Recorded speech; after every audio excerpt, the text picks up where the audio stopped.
I put my trust in you, and I trust in love. I put my trust in you, I put my trust in love. I put my trust in you, and I trust in love. I put my trust in you, I put my trust in love.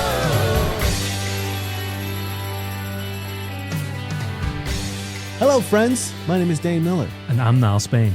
And we're your fuck buddies. We are a sex and dating advice podcast where we take your sticky, sexy situations and turn them into sexy, sticky situations. Simply put, we find questions roaming the wilds of the internet on the topics of sex and dating. We answer them right here, right now, every Monday.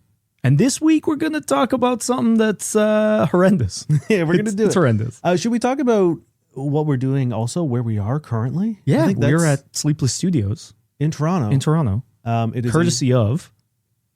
I don't know why I'm pointing. Courtesy of someone. Well, we're on video now. We're going to try not to constantly talk about the fact that we're on video. Yeah, or look directly down the camera. Well, I'm doing that. Yeah. The entire we could episode. just do it the whole way. Hey, Yeah. how's it going? Yeah, we are chilling in Sleepless. We're trying to do a little bit more video content.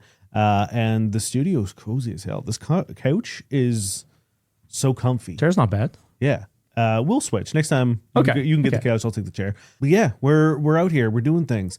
And we figured because we're doing something different in terms of location, we will do something a little different in terms of content. Yeah. We've done this kind of once before on Patreon when we talked about Horrendous Spanish movie. Mia Culpa. Culpa Mea? Culpa Mea. Yeah. Whatever the weird This one's less about fucking your brother, so... Yeah, and maybe Or maybe I will see. I don't know which one's worse, actually. I know which one's worse. Yeah, for sure. that's fair. Yeah, that's fair. We are going inside the Manosphere. we're going deep inside the Manosphere. I don't want to. No, I will say I did not enjoy it.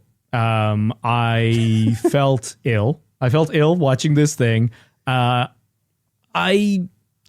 was bad. I will say my saving grace is I didn't know who the fuck anyone in there was, apart from Andrew Tate, who wasn't in there because he got very upset when asked to join the project and said, really? He demanded payment. And then when Louis was like, no, it's a documentary. We're not going to pay you. He was like, he sent him apparently a screenshot of like where you rank on like Google searches. And there was like a little bar that said Andrew Tate and a little bar that said Louis Theroux. And he was like, I'm here and you're there, mate. You gotta pay me. So apparently Louis... Andrew Tate's not British. I'm an asshole voice, and he is an asshole. We know that much. I was going to say, because there is a guy in the documentary who talks like that. Yeah, he talks like how I make all my idiot TTRPG NPCs. Yes, all of your... Literally, yeah. It's like I made him and he came to life, but I would never write someone that terrible. Anyway, back to Andrew Tate. So he sent a graph where it was like, oh, I'm here. You're here, like you're irrelevant, but I'm relevant. You need to pay me to like make up the difference. So I think Louis Theroux sent him a graph after the documentary where he's like so much higher up than him and just sent him a screenshot after. And I'm like, that's the kind of pettiness I'm here for. Yeah. I'm also pretty sure that Andrew Tate is now in a Saudi prison. Yeah, he's like, it would have been really hard to reach him for filming because Romania was throwing him to jail and Saudi Arabia was throwing him to jail. He's on a jail tour. And it's tough for me to cheer for the prison complex of Saudi Arabia. but Andrew Tate has made me do it. Currently, I feel like I'm gonna let slide for a little bit. Let him cook for this one particular. we'll let him. We'll see what happens. Yeah. Gonna derail everything before we get into this. Okay. Do you have much previous experience of Louis Theroux? No. Can you remember a thing he was very famous for in the last 2 years or so? I think he did. Did he not do the like My Home, the Palestine documentary? Way more important than that. Oh man. Okay.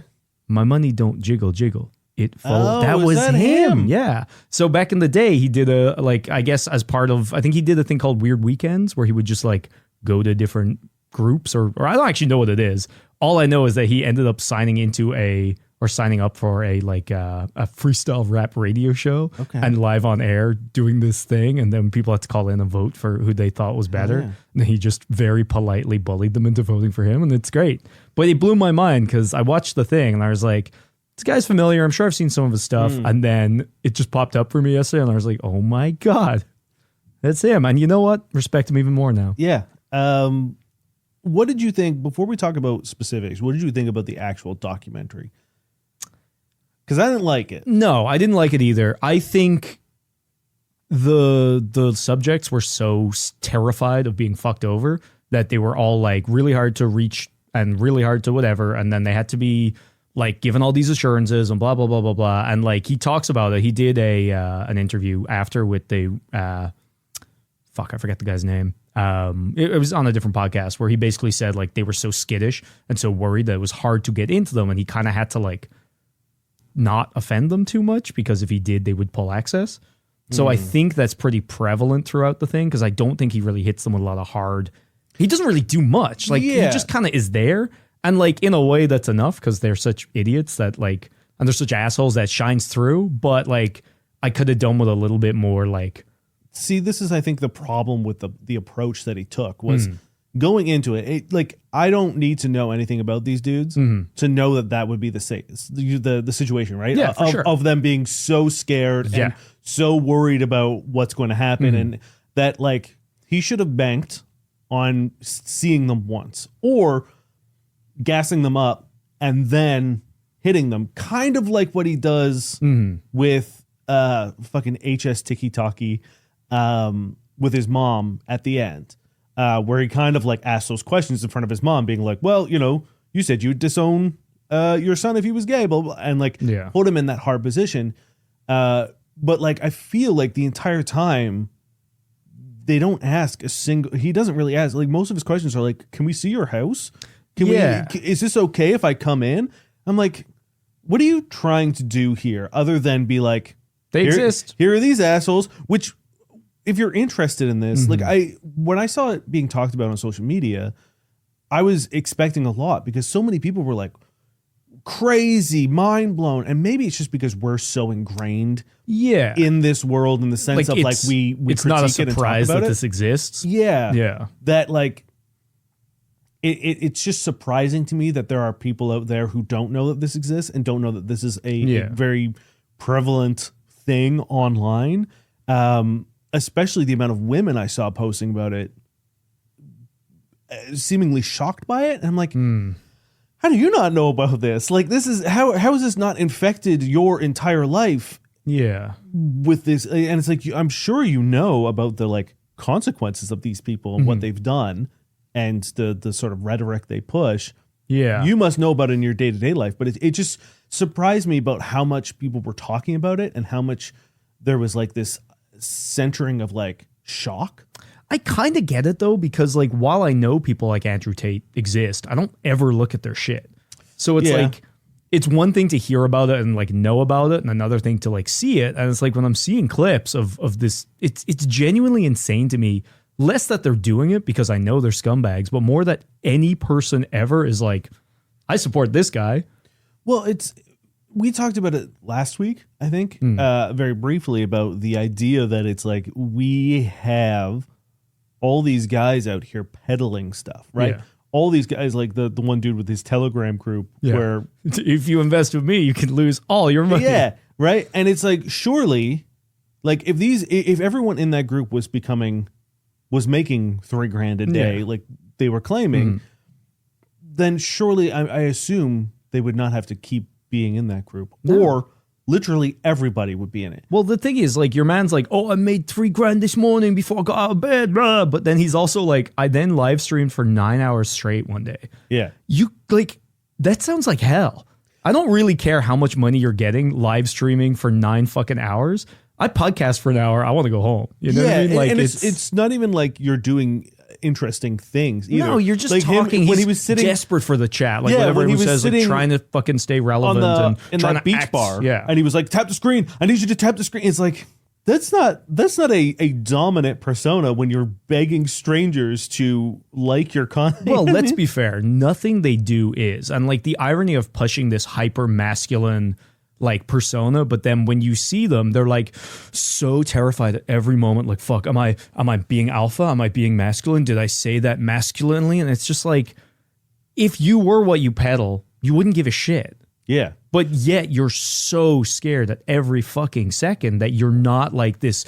And it's a sad way to live. Like, I don't know, man. It's one of the big things I noticed. And it was like the first note that I put in my phone when I was watching it, there was two things that I noticed strongly across the board. One, the terror in the men's eyes and just overall being when they had to talk about their relationships. Oh yeah, they're Just like, oh no, every single one, and even that one guy, Justin, like the weird Tibu, like John Cena, the asshole man, John like Cena. his intro, just very quickly, was like, this car, it's nothing. And it's like they're not even shooting the car. Like, okay, and he's like, it's nothing, it doesn't matter. And it's like, all right, and Yeah, he's like, that no, was but like one of the like, crazy. shut I was up, like, dude, like, this is a canned line that he says for to sure, everyone yeah. to draw attention to his car. But also, it's like you're literally doing that. You're like, my car. You said your car 9 times in 2 sentences. Yeah. You are drawing attention to your car, but okay. So it was how absolutely uncomfortable they were to talk about relationships Yeah. and the relationship dynamic that they have with their partners.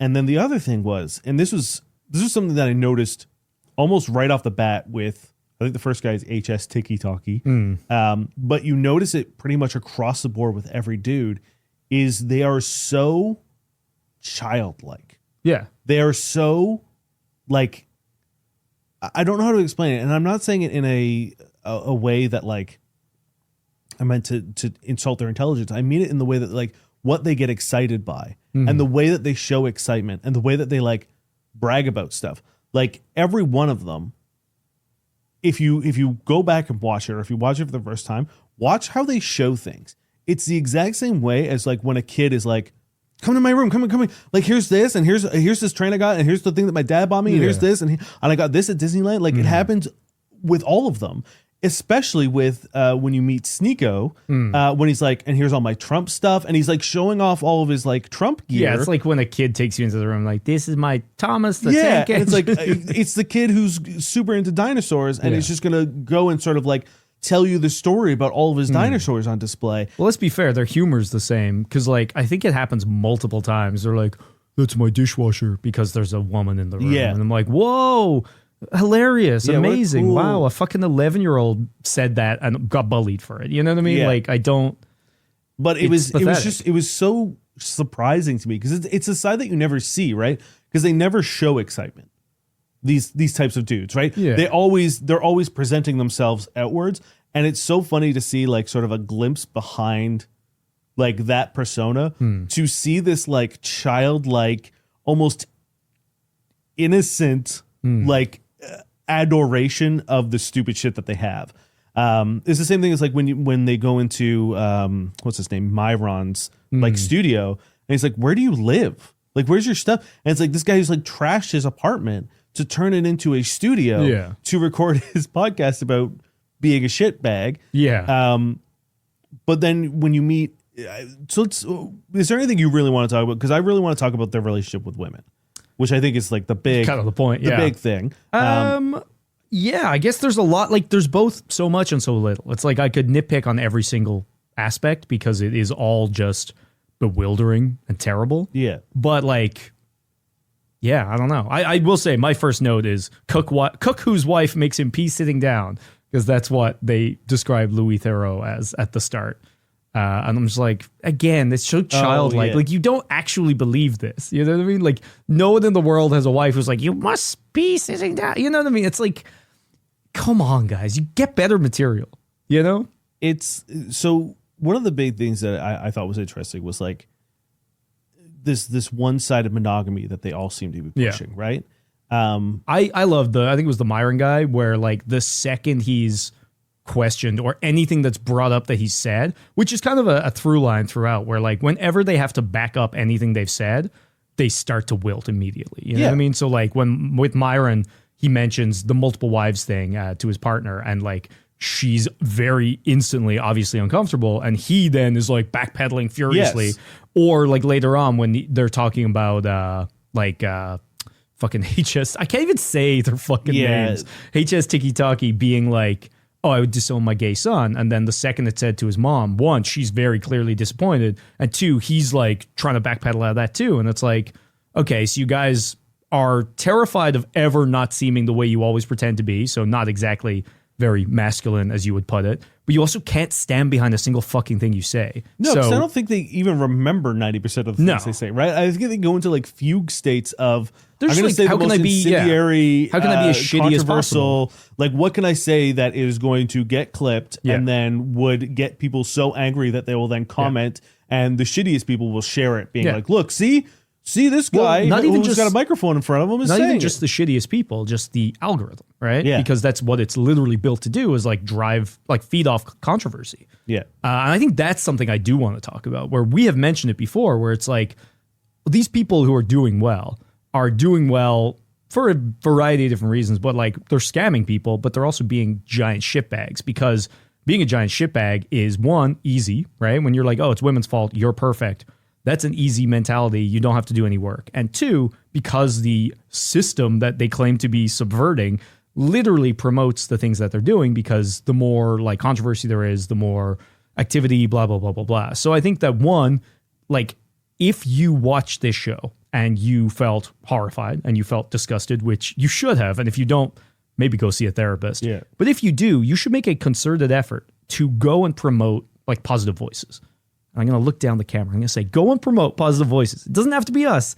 We would like it if it was, but take time out of your day and like actually find voices that promote positivity and like give them support. Give it monetarily, give it with a share, with a like, by telling a friend, because these people thrive on social media sites, the worse they are. And he even says it. He says, I would not be here if I was nice, you know? And I did appreciate that moment, because it was kind of like a very self-aware moment where like admits that he's a shitbag, admits that that's part of his success. And it's, you can almost see, like, I think that was the most human moment. The conversation when he's like, have you ever thought about doing good just for the sake of doing good, was very, because like he seemed genuinely shocked about that is an option. That he could, like right now, he could use his platform, like with the amount of people that he has it, like he could use his platform right now to be good, to do good. And like you could see him be like, oh, well, that's not going to make me money. Yeah. Right. But like, but there's that moment of him being like, oh, I could do that. Like, and it's possible and I have the tools to do it. But then he falls back on that, like this idea of being like, if I'm not generating money, if I'm not doing it, I just appreciate that. Like there was no bluster. It was like, he didn't say, I'm not a bad person. Yeah. He fully was like, yes, I am a bad person, you know? And it's, that was kind of like a weird honesty, because they always like, even like later on, it's like, dude, was that homophobic? Was that anti-Semitic? It's like, after saying the most homophobic and anti-Semitic shit. Yeah, dude, it is. Yeah. So it's like, they'll say the worst shit and immediately be like, no, I didn't. So it was very surprising to me that he didn't even try to pretend that he was a good person. And I appreciated it. Honestly, it was my favorite part of the documentary. I mean, I think I really like the thing with him and his mom. There's a really great shot where after where they showed kind of like what happened before. There's that, which all goes back to, so there's a point in where it shows like they were live streaming the whole thing, this whole like final conversation he has. Oh yeah, by the way, I am recording this for my safety. Yeah, perfect. So before he even shows up, he's like getting yelled at by his mom to like clean the floor with a towel. And it reverts back. It's like, it's this childlike, right? Like they are children, in terms of like the way they process stuff. But I liked I didn't like it, but I thought it was interesting how quickly the mom turned when he started talking about the running away from the car crash, and how quickly you've been like, oh, I'm starting to see where this sort of idea of I'm not responsible. If I make mistakes or if I do something fucked up, I'm not responsible for it. I just shouldn't have to talk about the fact that I crashed my car and am now running away from the authorities. Well, it's like he committed a crime and is now hiding from it. Yeah. And the mom was like, don't ask him about that. Well, I'm sure legally he's not allowed. You know what I mean? Like, I'm sure they have lawyers that are like, do not talk about the car crash. Yeah. But it is a weird thing where like the mom clearly doesn't agree with his views. I'm sure a lot of the women in this do not agree with their views, but they have these weird like hangers on that are almost like forced to like support them.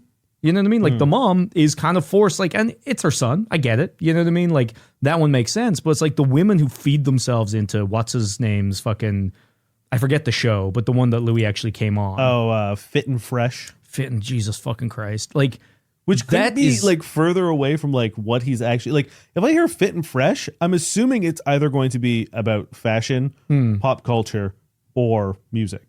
Yeah. Right? Or like working out. Or something. Yeah, something in that sort of like vein, and not It's just two yell at men women, yelling. I guess. Oh, and also OnlyFans get the models. worst neuroscientist known to man on the foot. That was also a favorite of mine. And by that, I mean, it was horrendous and horrific. And it's just like, I'm glad Louis was there just to like immediately just like start laughing. That was almost one of the best parts from him as well, where like, he doesn't brook any of the bullshit. He immediately is like, the fuck is that? Like, who is this guy? That's not true. And There is also, a neuroscientist who claimed that yes, if you haven't seen the thing. DNA is stored in women, Yes. so that the more a woman sleeps with someone, the more likely that your child is going to come out looking like a past partner. Yeah. because Also, of the stored. They find sperm semen DNA. in the brain. Yeah, Yeah, dude. Like Classic. that's classic. that's Also, honestly, why would a neuroscientist be talking about that? It's- I think that's why he mentioned at some point, oh, yeah, there's semen even in the brain. It's like, oh, so that's the reason why you're here, as opposed to I always talking thought about that was the genealogy. weirdest operation one to pull Yeah, get just the pulling out semen on the brain. sperm. Yeah, Yeah. I thought that was always a strange choice for operation. Yeah, incredibly embarrassing, though, to do that. And even just like having them be instantly shut down when I forget what they said, which is good. It's better for my mental health that I do.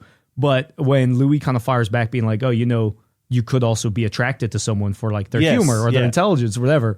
And the guys are just like terrified. They're like, oh shit. Like, cause they want you to come back aggressively or to like dig a hole. But it's like, it's just a very factual, calm, reasonable standpoint. And they're like, fuck, we haven't prepared for this. Yeah. There were some things I think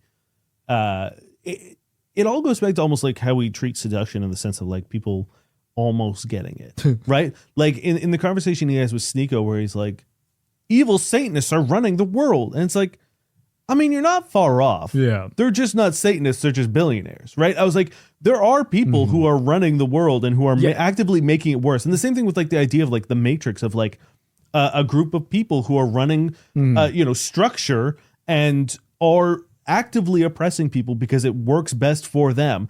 It's just not trans people and gay people. No, and the people irony is it's them. Yeah. Like the people who are pushing their fucking narrative are like Epstein literally backed a bunch of red pill bros. Yes. And like did all this shit because it furthered his agenda. You know what I mean? So Yeah. it's like you literally are backed by like a pedophile cabal and you're like, well, I'm And this against the system. So this is the thing that pissed me off about the documentary where I was like, you have this guy who literally just showed you all of his Trump paraphernalia, all of his Trump memorabilia, talked about how important it was, talked about how he's a huge Trump supporter since the very beginning.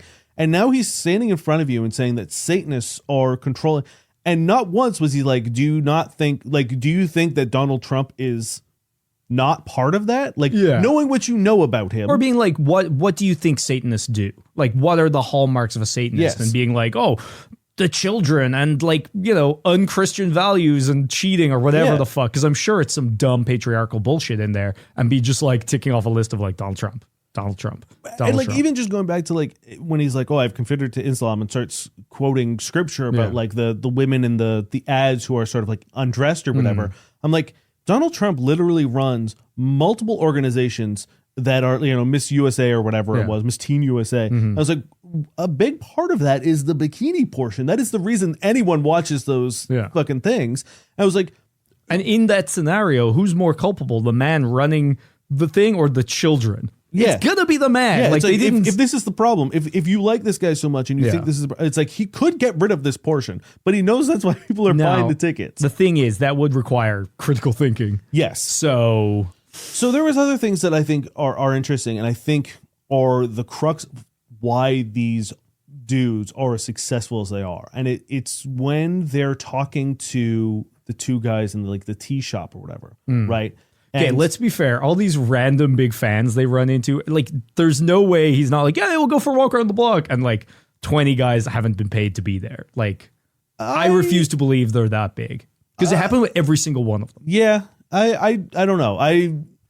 I could see it going either way, but like the people who follow these people are like fucking like I don't know. I know it just seems weird to me because again, I haven't heard of a single one of them, but Yeah. thank fuck for my algorithm, I guess. But I do think there is some validity in the conversation they have with those two guys where they're talking about how like men's intrinsic value is sort of like not there. Well, they literally said men are born without value. Yeah. Yeah. Which like And it's fucking dumb. it's dumb, but I also do think that like in terms of like the structure of society, there is, you know, there's that saying of being like the only time men get flowers is on their funeral.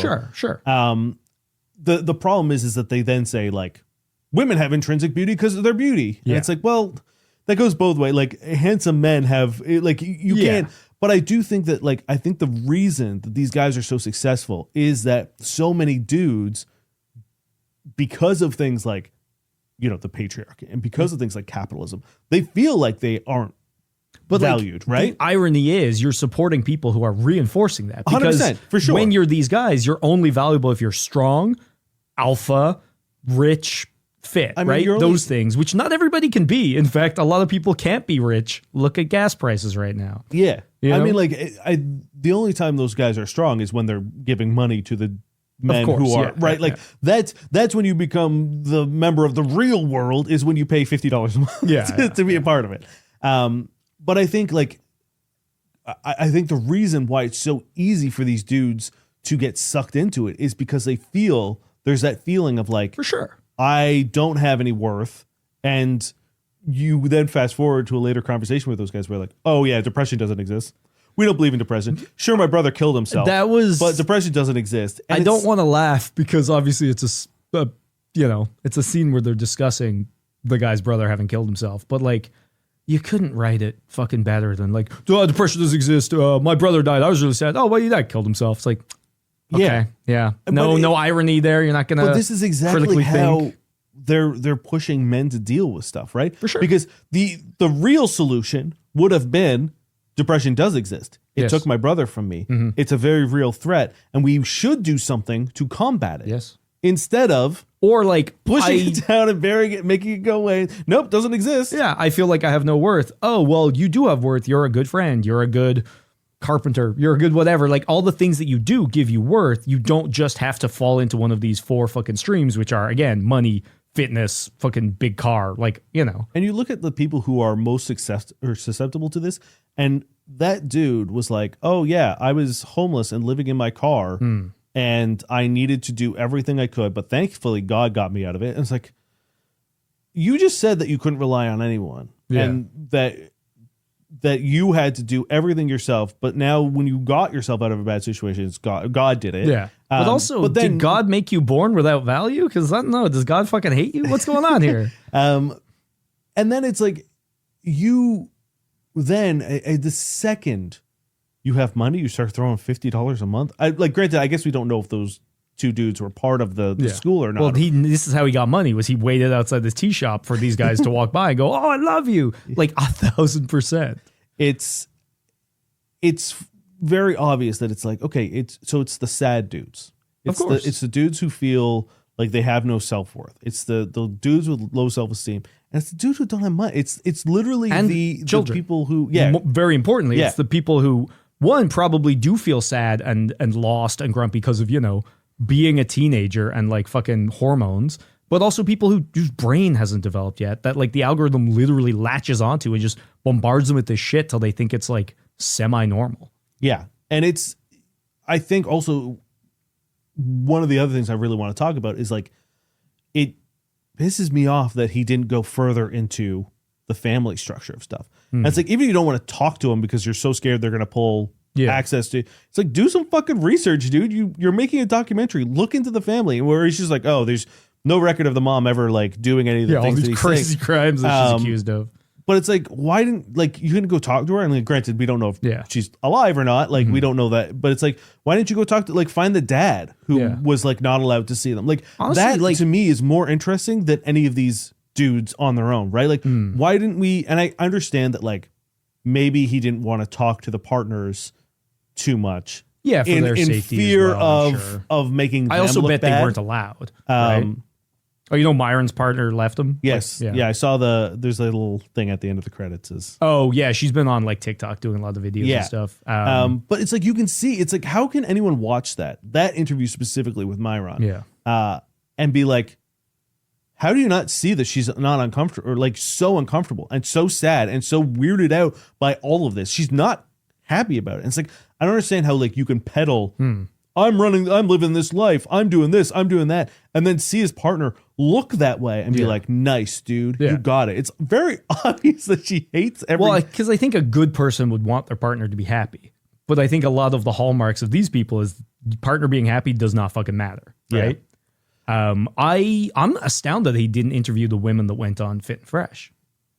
Because to me, I would love to know why. Like, do they see such a gain in followers or something that's worth the humiliation? Or does he pay them to come on? And like, they have to know what they're in for, right? Because I bet they see a huge spike in hate follows on their probably. OnlyFans, right? There's probably a dude who's like, I hate that woman so much, I'm going to give her $3.99 a month so I could jerk off to her. Yeah. But even like the fact that he freaked out when Louis talked to the booking manager, it's like, there's something there. You know what I mean? So follow that thread. Oh, we had to stop giving them alcohol. It's like, yes, I'm sure. And yeah, it's like, why didn't you push on that? And it's like, again, maybe you could make the argument that like, well, he didn't want her to get in trouble. And if pushing that is like... But again, it's like, if people are willing to go into this show and be demeaned, I'm sure they'd be willing to pop on the documentary and not be demeaned. I mean the booking manager who was like working for him, right? But I mean... but yes, for sure he should have gone and been like, hey, you were on the show when I was there. Why did you agree to do it? What did you... Did you know what was coming? Because like, did you sign up for that? Stop being interesting. Like I've ranted about that whatever show. I can't remember his fucking name, but he's terrible, just as bad as this guy or any of the dudes we've seen in the documentary, where I'm like, if women would stop going on this show, it would just be a bunch of sad dudes talking about nothing, right? Like they would just be yelling into a microphone, and it's like, but instead all these attractive women keep going on, and then it gets clipped to make them look embarrassing, even though 9 times out of 10 they trounce the hosts. For sure. Like they always fuck everyone I've seen. There's been a few where it's like, very obviously they got like a girl who's like 18 or 16 or something, and like so far out of her depth and doesn't really know what's happening, and like they just ambush her. Yeah. And again, it's like their home field advantage. It's their show. It's them who can like blow up and like kick them out and yell at them and blah, blah, blah, blah, blah. It's like, you're walking in there and you're already in an ambush situation, right? So it's like, you know, all the power's in their hands, and they know that, because in a fair fight, they would be just like laughed out of the room. Yeah. Yeah. It's very strange to me that like the whole point of the documentary wasn't looking at the circumstances that allowed this to happen, as opposed to just being like, this is what they're doing. This is a guy, and he's crazy shit. Yeah. Like, because they touch on it very briefly. Like they touch on it with the mom with HS Tiki Taki, and they touch on it with the mom with Justin, I think his name was. And I thought it was really cute when they showed those first videos of those two guys, like Sneeko as a 15-year-old being like, I'll be a doctor or whatever he said he was going to be. And like the other guy playing Chubby Bunny. And it's like, this is where they started. Yeah. Like this is more interesting. Like seeing how they got there, the pipeline, the trajectory, and like what along the way got them there. Honestly, it just seems like money, right? And that's the fucked up thing, is like HS Tiki Taki, self-aware, he knows I'm saying horrific shit. Horrific shit makes people share me and follow me. And then when I get enough people, I dump them into my side fucking scam, and I get their money that way and repeat. Yeah. You know what I mean? And like, that's what it comes down to, I think, is like, if people weren't benefiting so greatly from these views, I don't think we would have as many people doing it. Yeah. You know? It goes to show that, going back to what you said about sort of like fostering positive content and finding people who empower rather than, it's so important to the fact that those kids ran up to Sneeko, even though he was banned on like literally every platform. It's like, they were like maybe 14, 15 years old. It's like the fact that like they knew who he was, despite the fact that he really doesn't have a social media presence anymore, is crazy. And it just goes to show like the reach of, you know, and how long that had a ripple effect, right? It's like how long that sort of narrative, and you know, I thought it was interesting to include that clip when he was talking at the very beginning when he's talking to those kids and they were like, kill all the gays. And he's like, oh no, what have I done? And it's like, yeah, dude, like, what did you think was going to happen when? But like, I would love to know how honest the like, what have I done? Is it like, oh shit, what have I done? Or like, oh hee hee. Yeah, are like, you saying it because there's cameras it on? Seemed like hee hee, oopsies, Yeah. like very, you know. And I just like, because the thing is, I almost said like, you know, I can appreciate that they are smart enough businessmen or some shit to have gotten to where they are, right? But I actually can't. You know what I mean? There's no price tag that you can put on what they're doing because it's not just in the moment when they're saying it, which is bad enough. It lasts and it goes on to fucking like the 13-year-olds that watch these videos and the 15-year-olds and it like sways elections and it changes like everything. And it's like, you may as well say like, oh, look at me, I'm a great businessman. I have a knife and I rob grannies. You know, I found that this sick hack where if I go up to an old woman with a blade, she'll give me money. It's like, dude, I told you that in confidence and I'm really pissed that you're just giving away my granny robbing. Like you can be shit and make money. Well done. You suck. You know what I mean? It's that simple. Irredeemable. Yeah. It was one of the things I really, really, really, really wish he had pushed on was when he saw the sort of like break in the partners is to like, I wish he'd directed the men to notice that. Like I wish when he was talking to Myron and Angie, I believe, I wish he was like, she looks uncomfortable about this instead of waiting for her to leave. Because he mentions it, he was like, oh, she seemed a bit awkward or whatever. That whole thing is like, you can tell that dude is the biggest like coward out of the group of them, in my opinion, right? For sure. Like even the like as she's walking away, he's like, clean the room too.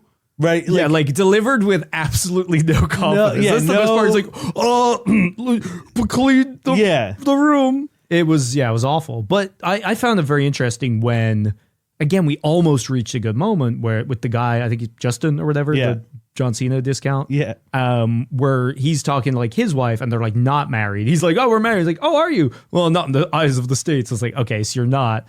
And then him kind of bringing up like, well, she doesn't work. So like, if things end, like, what about her? And then he goes, well, if this were all to end. And she goes, what? And he goes, me and you. And she goes, oh, and looks really sad. But then he goes, I would count it as great. Like, I wouldn't be sad. It wasn't time wasted. And it's like, this was a conversation about how she's going to deal with this because she has no job.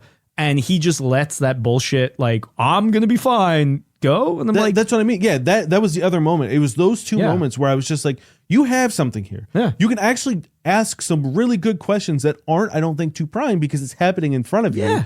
Where, like, she's talking, oh, we stay in our lanes. I take care of the kids. I do all the cleaning. I do all the cooking. I do this. I do that. And he goes and makes money and provides. It's like, great.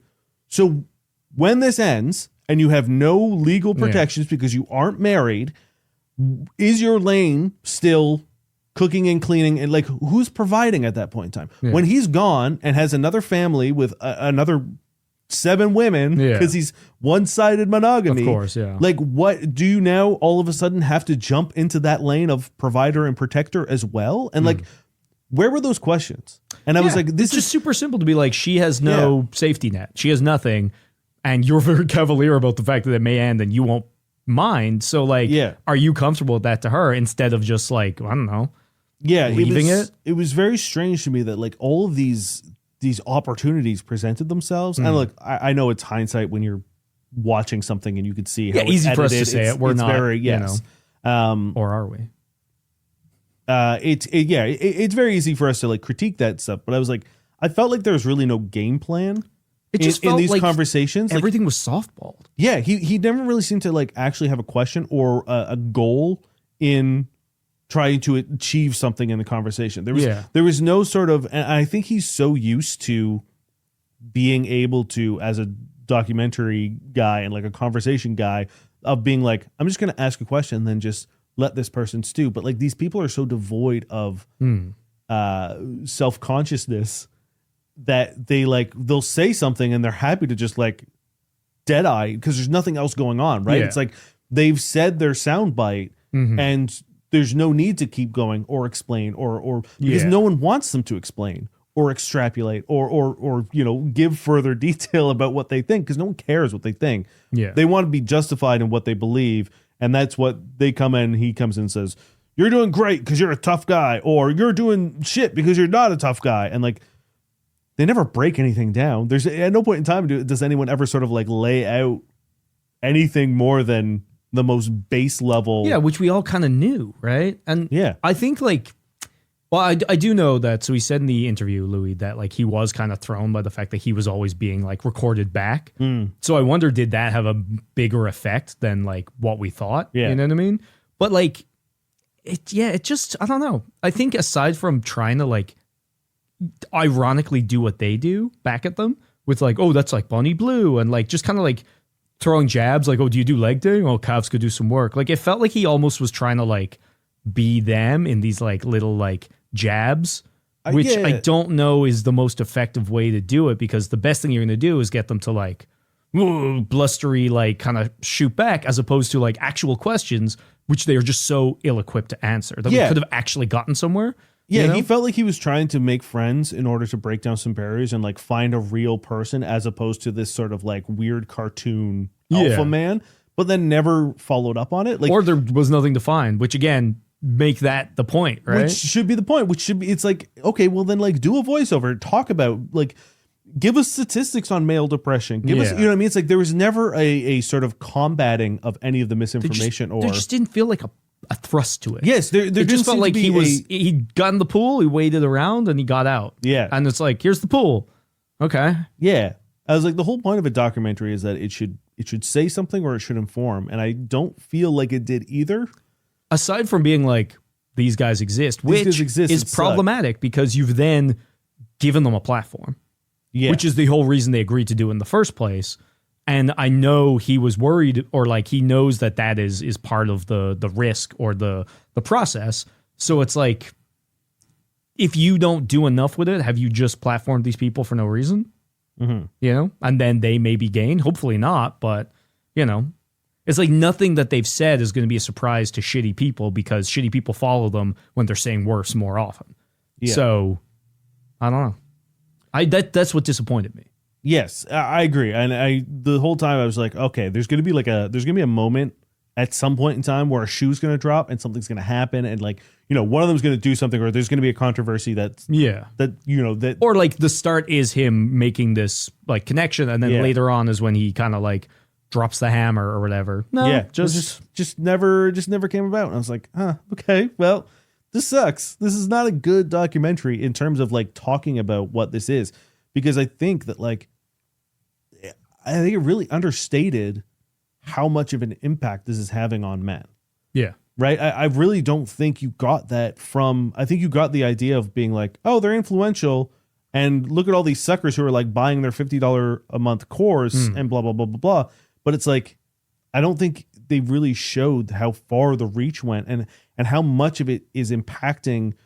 Like, we didn't even talk about the male loneliness epidemic that is spurned by men following these things and then using, like, the whole loneliness epidemic is just another talking point for these men to further weaponize men's feelings towards women. So it's like you've told all these dudes, hey, be a piece of shit. Women like that. Yeah. And then every woman has collectively been like, we don't actually, and so we're never going to fuck you again. And now all these dudes are sitting here having listened to that advice being like, but no woman wants to fuck me. No woman wants to fuck me. Even though I'm a piece of shit all the time. There's a loneliness epidemic because I'm alone, because no one wants to deal with me for behaving the way that these men have behaved.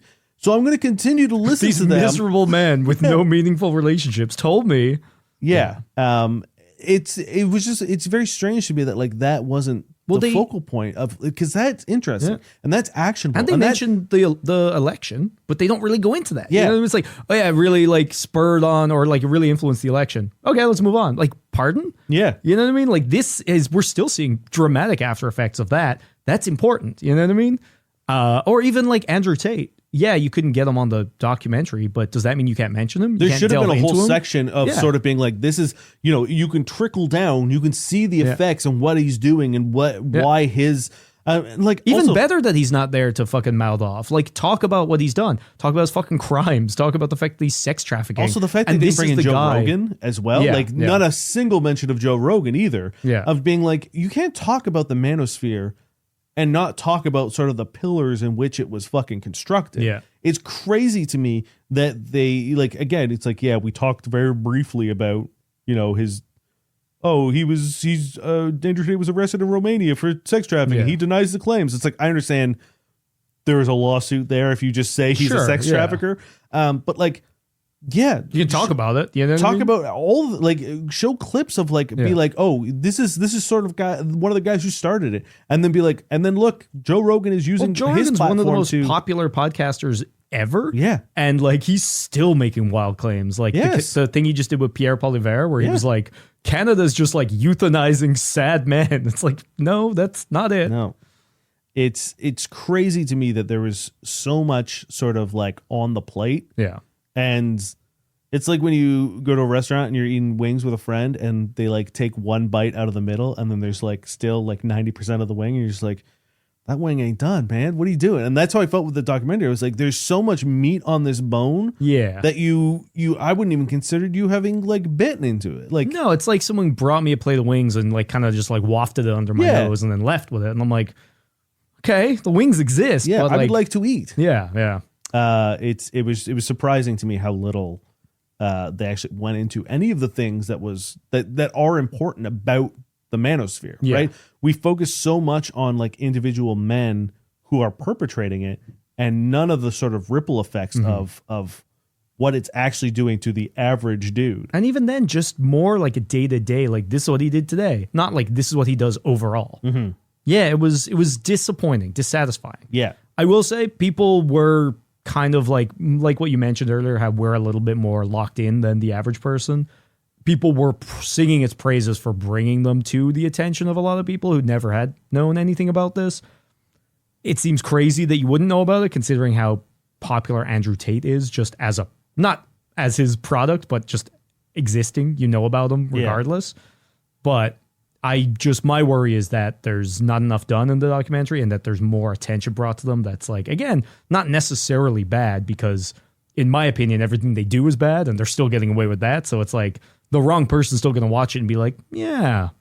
it was a tough watch for someone who wanted more, but I guess for a group of people or for the average person, because I'm always very surprised, especially like being a bartender and hearing the conversations of many strangers over the course of a shift, how little people are actually tuned in. Like the fact that there are still people who don't know that AI is bad for the environment, right? Like It's astounding to me. it blows my mind, or that like, you know, AI is unethical, like that kind of stuff. It blows my mind that there are still people who think that like Trump is doing a good job or that going to the States is still a good idea. And so just really quickly on AI, they released a thing where OpenAI, I believe, they are incorrect at least 34% of the time, which is a fact that they've released. But they know that if 34% of the time when you asked it something, it said, I don't know, people wouldn't use their product. So they literally aren't allowed to say, I don't know. And they're told to lie. Like they've made it so that they just say a thing because people just get up, like they just ignore that. Yeah. So they're like, if we did this honestly, our product would be used by nobody. So it lies, making it worse. And people are like, yes. have you seen the guy on YouTube who is using who keeps trying to get a robot to shoot him, an AI robot to shoot him, and it always does?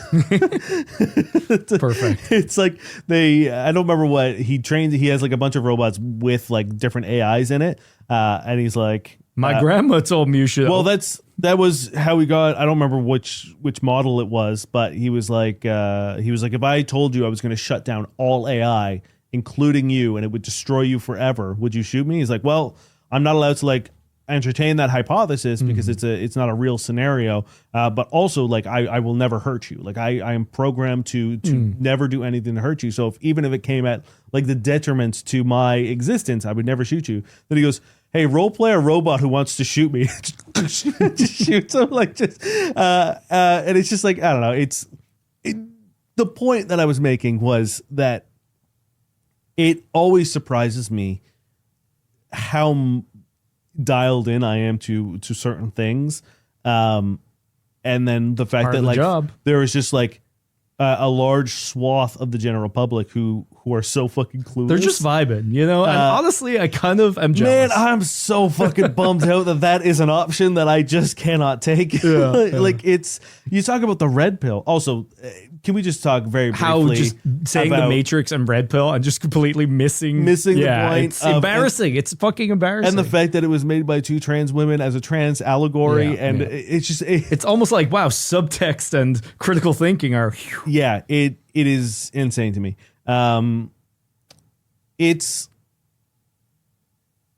It's an okay documentary if you are unfamiliar with the topic. Yeah. I think if you're looking for any sort of critical analysis or any sort of actual message or thought or anything deep. or an Just- attempt to sort of rationalize or contextualize, I don't think you're going to get that. And I think it's, if you don't know what the manosphere is or sort of the depths in which some of these dudes have gone, then yeah, I think it might be worth a watch. But Otherwise, if you're it'll just aware be of depressing. it, yeah, I think I don't think you need to give these guys any more attention than they already have. Yeah. No, I hear that. Well, I think that's going to bring us to the end of Inside the Manosphere. Yeah. But I want everyone to take this away, which is, like I said earlier, go find a positive voice and amplify it. Support it monetarily, support it, in general, tell your friends, review it, and don't feed the beast. Yeah. You know what I mean? When you see a shitty thing, like, you don't have to respond to it. You don't have to like it or repost it to say, oh, this is a shitty thing. You can just let it die in silence and you can go and promote good things. Yeah. You know what I mean? Like, That if is- you, not saying you shouldn't call something out I your have trouble. friends. I think you should call out people, especially like in the real world. You know what I mean? Like, if someone's doing something, by all means call them out. If your friend is doing something, by all means call them out. In this case, probably privately. But if it's just a thing that's out there, it's just outrage bait. You know what I mean? And you Yeah. are feeding the beast. And it's like, if you throw something shitty out there and no one responds to it, you're probably going to stop. You know what I mean? So it's like, don't feed the trolls. Don't feed the piece of shit.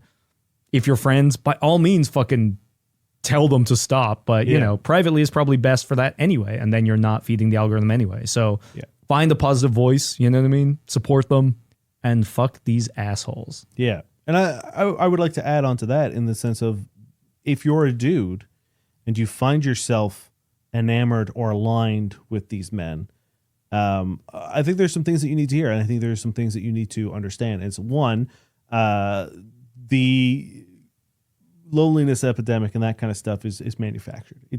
The reason it exists is because of people like this and the advice that they give. So there's a lot of stuff that men don't often get to hear.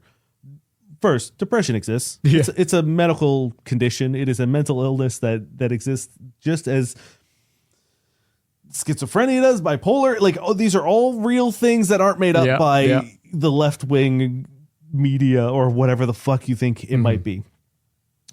You're allowed to be vulnerable, and vulnerability isn't weakness. And in fact, vulnerability is strength. Vulnerability and admitting it Did you say vulnerability is a weakness? isn't weakness. Okay. I think it is. I was like, whoa, shit, we're doing an about turn here. Yeah. You're allowed to be scared, and you're allowed to be angry, and you're allowed to be, feeling alone. Those are all very valid emotions, and you're allowed to feel the breadth of human emotion. But it's what In you fact, do. it's better that you feel it. Yes. Because if you don't, like, you're still going to feel it. But if you bottle it up or pretend that you can't or handle it in unhealthy ways, it's going to snowball and be bad It's for going you. to be bad for you. Yeah. Men, if we want to talk about an epidemic that is facing men, it's suicide. It's depression.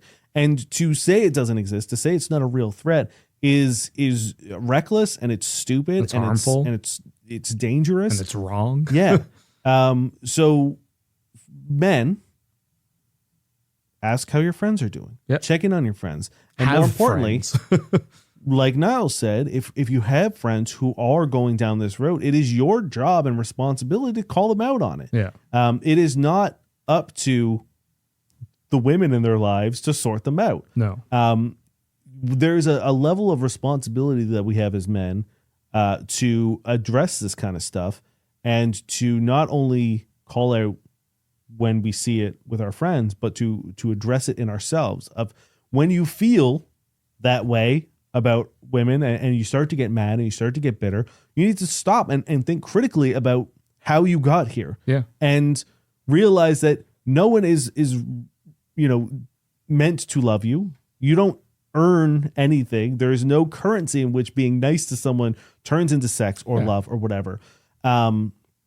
So I think there's a lot of self-reflecting you need to do. And if at any point in time, we talked about this last episode, and I think it's worth repeating, of the idea that if something seems very easy, if you have a really hard problem and the solution seems easy, such as $50 a month, Yeah, $50 a month, do these 3 things, women will love you. Like it's probably not going to work. Yeah. If getting rich was as easy as giving these assholes $50 a month, everyone would be doing it. Yes.